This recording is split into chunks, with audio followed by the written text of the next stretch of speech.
Hello everyone.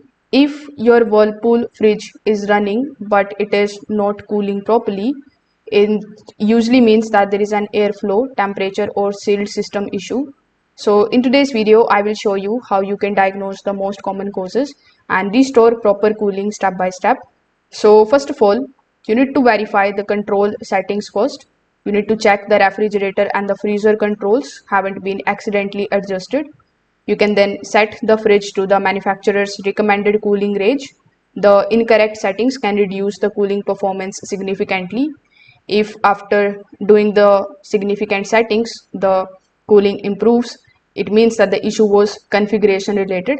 But if the issue persists in your case, you just have to simply inspect the airflow inside the refrigerator.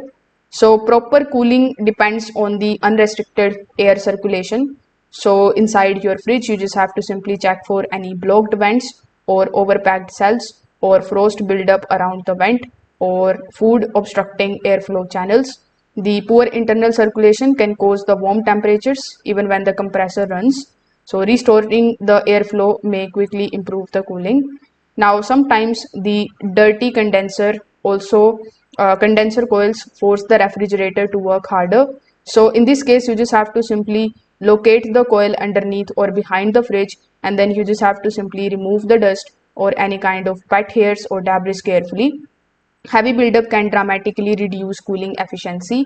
If temperature improves afterwards, it means that restricted heat release was the root cause. So if this video helped you out, make sure that you like this video and subscribe to the channel. Thanks for watching.